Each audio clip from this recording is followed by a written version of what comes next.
নম্ৰতাৰে গ্ৰহণ কৰিছোঁ। আৰু এনেকুৱা কোৱাৰ লগে লগে সেই মানুহজনৰ মন সলনি হ'ল। কেনেকৈ মানুহ ইমান নম্ৰ হ'ব পাৰে, কেনেকৈ মানুহ ইমান ধৈৰ্য ধৰিব পাৰে, কি কাৰণে? আৰু যেতিয়া তেওঁ কথা পাতিলে তেতিয়া মাদাৰ তেৰেছাই ক'লে যে মোৰ প্ৰভু যিজন যীশু তেওঁৱে নম্ৰ। Praise the lord. আৰু গতিকে মই তেওঁৰ সন্তান আৰু সেইকাৰণে ময়ো নম্ৰ হ'ব লাগে। আৰু বাইবেলে আমাক তাকেই, সেইকাৰণে মই নম্ৰ, কাৰণ মই সকলোকে ক্ষমা কৰি দিওঁ। আৰু সেই মানুহজন পৰিৱৰ্তন হ'ল আৰু তেওঁ এই মাদাৰ তেৰেছাক সহায় কৰিবলৈ আৰম্ভ কৰিলে। আৰু শেষত এনেকুৱা হ'ল যে গোটেই পৃথিৱীৰ মানুহবিলাকে এই উপাধি দিলে, আটাইতকৈ পবিত্ৰ উপাধি সেইটো হৈছে কি? মাদাৰ, মাতৃ, মা উপাধি যে গোটেই পৃথিৱীৰ মানুহ। আপুনি নাভাবিব যে মাত্ৰ তাই ইটো সিটো অলপ অলপ কাম কৰাৰ কাৰণে তাইক গোটেই পৃথিৱীৰ মানুহে মা উপাধি দিলে। নহয়, তাইৰ কাম তেনেকুৱা আছিলে। তাই মানুহক ঘৃণা কৰা নাছিলে, মানুহক প্ৰেম কৰিছিলে। তাই কলকাতাত আছিলে আৰু যেতিয়া তাইৰ আশ্ৰমত মানুহ যায় তাই শুভবাৰ্তা কোৱাৰ প্ৰয়োজনেই নহয়। তাইৰ যিটো কথা লোনযুক্ত, তাইৰ যিটো ব্যৱহাৰ, তাইৰ যিটো আৰ্হি, এই সকলোবিলাক চাই তেওঁবিলাকে নিজে কয় আপুনি কেনেকৈ এনেকুৱা হ'ল?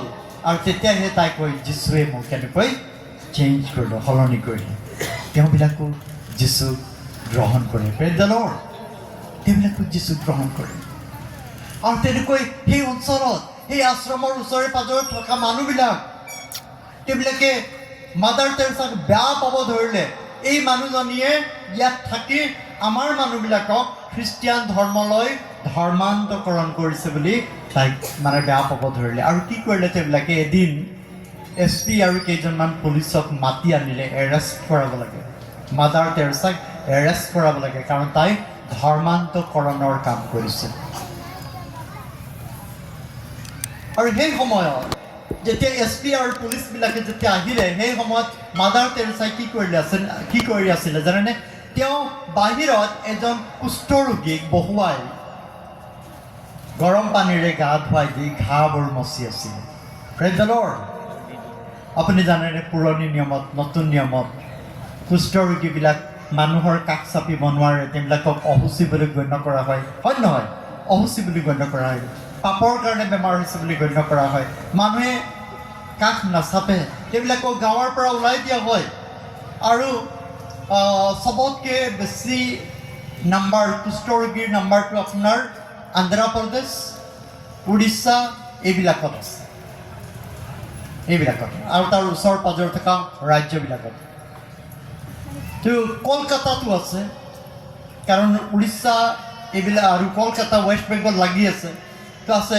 এই যে মানুহবিলাক, কুষ্ঠৰোগীবিলাক যেতিয়া ঘাঁহ হৈ যায়, গেলি যায়, মানুহবিলাকে ঘৰৰ পৰা উলিয়াই দিয়ে, তেওঁবিলাকে নিৰাশ্ৰয় হৈ ৰাস্তা পদূলিত পৰি থাকে। আৰু মাদাৰ তেৰেছাই তাই গৈ তেওঁবিলাকক বুটলি আনে, ঘৰলৈকে আনে, লৈ আনে, গা পা ধুৱাই তেওঁবিলাকক ঔষধ লগাই, বেণ্ডেজ বান্ধে, খুৱাই দিয়ে। কিমান প্ৰেম কৰে তেওঁবিলাকক, কিমান প্ৰেম কৰে। যাক মানুহে অশুচি বুলি কয়, অশুচি জ্ঞান কৰে। গ্ৰাহাম ষ্টেইন নে 99, তেওঁ আৰু তেওঁৰ যিজন ভাৰ্যা আৰু তেওঁৰ দুজন পুত্ৰ, যাক জীয়াই জ্বলাই দিয়া হ'ল, তেওঁৰ ভাৰ্যা আৰু তেওঁৰ ছোৱালী, তেওঁবিলাকে এই কুষ্ঠৰোগীবিলাকৰ মাজতেই পৰিচৰ্যা কৰিবৰ কাৰণে অষ্ট্ৰেলিয়াৰ পৰা আহি উৰিষ্যাত তেওঁবিলাকে বাস কৰিছিলে। কাৰণ উৰিষ্যা, ময়ো কৈছোঁ, চহৰ অঞ্চলত নহয়, আপুনি গ্ৰাম্য অঞ্চলত যদি যায় তেনেহ'লে কাষ্টিজম, জাত পাতৰ ব্যৱস্থা এতিয়াও আছে। কোনে সৰু জাতি, কোনে ডাঙৰ জাতি, কাৰ হাতৰ পানী কোনে খাব পাৰে, কোনে নোৱাৰে, কোনে কাৰ ঘৰ যাব পাৰে, কোনে নোৱাৰে। আৰু প্ৰতিটো গাঁৱতে পুখুৰী আছে, আৰু এটা পুখুৰী নিম্ন শ্ৰেণীৰ লোকৰ বাবে, এটা উচ্চ শ্ৰেণীৰ লোকৰ বাবে।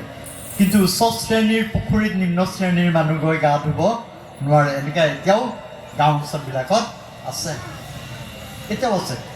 কিন্তু মাদাৰ তেৰেছাই এই কুষ্ঠৰোগীক আনি গৰম পানী কৰি গা ধুই, ঘাঁহবিলাক ধুই মলম লগাই দিছে।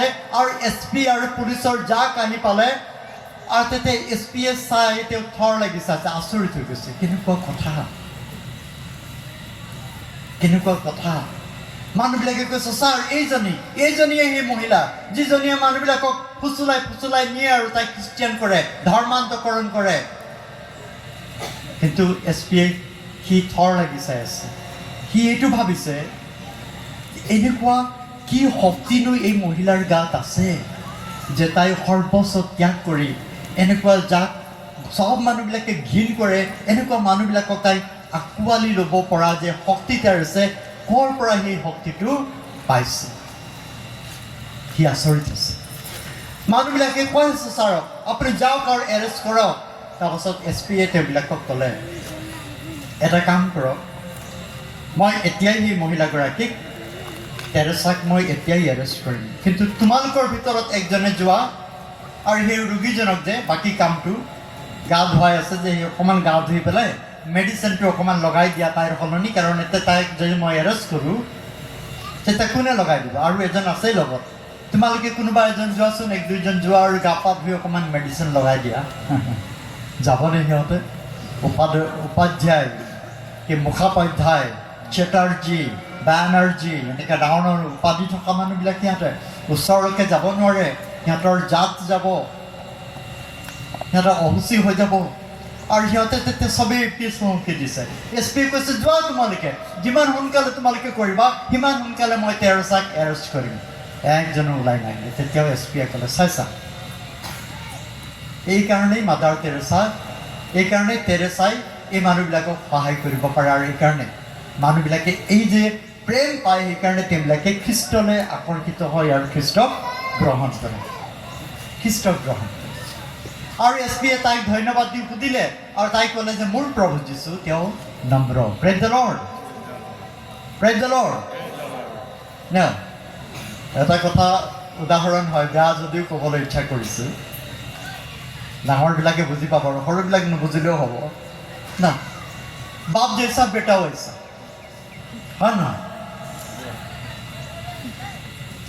বাপ জৈছা বেটা হৈছে এজন কালি আমি বগা মানুহ আৰু ক'লা মানুহৰ কথা পাতিছিলোঁ আফ্ৰিকাৰ মানুহ আৰু আমেৰিকাৰ মানুহ নহয় জানো ধৰক আমেৰিকাৰ মানুহজনে আমেৰিকান ছোৱালী এজনীয়ে বিয়া পাতিলে আৰু বিয়া পাতি পেলাই সি অলপ দিন 1-2 মাহ থকাৰ পাছত সি বেলেগ জেগাত গ'ল ওচৰতে নিগ্ৰো মানুহ এজন আছে নিগ্ৰো মানুহজনটো অলপ ক'লা চুলিবিলাক কিকৰা কিকৰি তাৰ অলপ দিনৰ পাছত মানুহজনীয়ে চিঠি এখন লিখি গিৰিয়েকলৈ পঠালে বোলে আই এম প্ৰেগনেণ্ট মই গৰ্ভ অৱস্থাত আছে আৰু যেতিয়া পুৰুষ আহিলে জন্ম হোৱাৰ সময়ত আৰু যেতিয়া জন্ম কৰিছে তাই তেতিয়া বাচ্চাটো কিন্তু বাপেকৰ নিচিনা বগা নহয় ক'লা আৰু কেঁকুৰা চুলি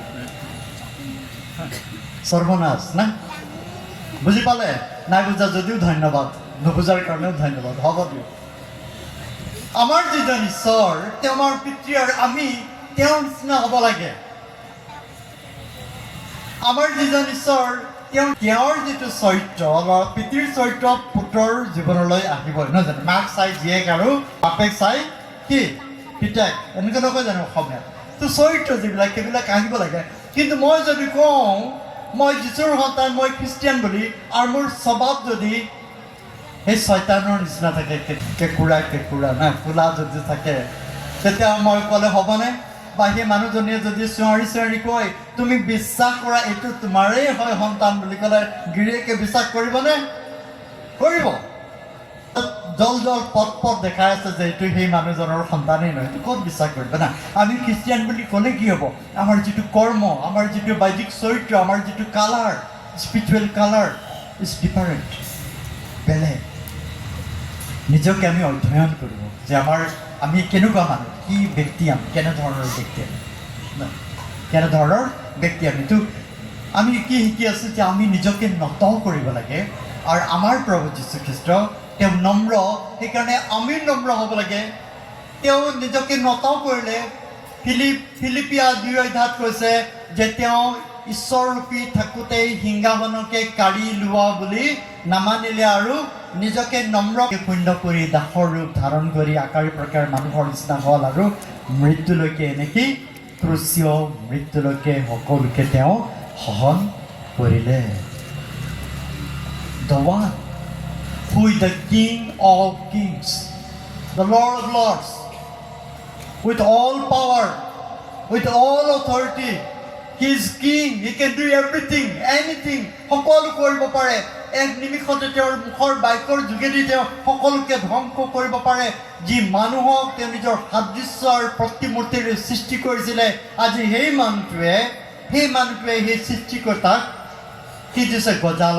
গজালৰে হাতত বিন্ধিছে, গজালৰে ভৰি বিন্ধিছে, অপমানৰ কাঁইটৰ কিৰীটি আৰু চাবুকেৰে কোবাইছে, আৰু মূৰত লাখুটিৰে মাৰিছে, মুখত থুই পেলাই দিছে।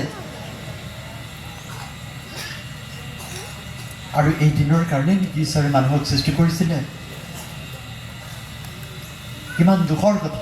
তথাপি যীশুৱে সকলোকে তেওঁ কি কৰিলে? তেওঁ নম্ৰতাৰে সকলোকে স্বীকাৰ কৰিলে।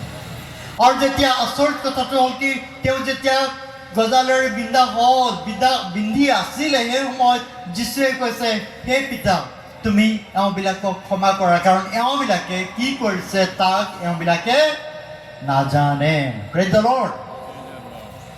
তেওঁ কিমান নম্ৰ, আৰু তেওঁ নিজকে ইমানেই নম্ৰ কৰিলে যে এতিয়াও তেওঁ ইচ্ছা কৰে যেন এই মানুহবিলাকক ঈশ্বৰে যেন ক্ষমা কৰে আৰু এওঁবিলাকে যেন শাস্তি নাপায়। তেওঁ ইমান নম্ৰ। গতিকে আমিও কি হ'ব লাগে? আমিও নম্ৰ হ'ব লাগে। যদি আপুনি আৰু মই নম্ৰ হওঁ, সকলোকে যদি সহন কৰোঁ, তেন্তে ঈশ্বৰে আপোনাক আৰু মোকো তেওঁ কি কৰিব? আমাক উন্নত কৰিব উপযুক্ত সময়ত। যদি আপুনি আৰু মই অকণমান আঁঠু বিষোৱাৰ লগে লগে একদম ধৰাধাৰ প্ৰাৰ্থনা কৰিছোঁ, প্ৰভু তুমি মোক সোনকালে ভাল কৰা, মইতো অমুকতকৈ ভাল, তমুকতকৈ ভাল, তাইতো ইমান প্ৰাৰ্থনাই নকৰে, তাইতো চিনেমা চাবলৈও যায়, তাইৰে আঁঠু বিষ হোৱা নাই, মোক তুমি কিয় আঁঠু বিষ দিলা? আমাৰ এনেকৈ কমপ্লেইন নহয় জানো? মোৰ কঁকালটো যিমান বিষ, মইনো কি ভুল কৰিলোঁ, মইনো কি কৰিলোঁ, অমুক তমুক কিমান বেয়া, সিহঁতে তামোল খাই, এইটো খাই, সিটো খাই, কাজিয়া লাগে, তথাপি তুমি মোকেই শাস্তি দিবলৈ পাইছা, মোক ক্ষমা কৰা, মোক সোনকালে আৰোগ্য কৰা। হয়তো প্ৰভু এনেকুৱা হ'ব পাৰে, কিবা এটা ছয়তানে চেলেঞ্জ, যেনেকৈ ঈশ্বৰৰ লগত ছয়তানে চেলেঞ্জ কৰি ইয়োবক কিমান শাস্তি দিলে, তেনেকৈ যদি কৰিছে, তেতিয়াতো আমি প্ৰথম ষ্টেপতেই আমি ফেইল হৈ গ'লোঁ। দুখ হওক, কষ্ট হওক, যাতনা হওক, তাৰণা হওক, সকলোকে আমি যীশুৰ নামেৰে আমি তাক সহন কৰিব লাগিব। আৰু সেইটোৱে হৈছে নম্ৰতা।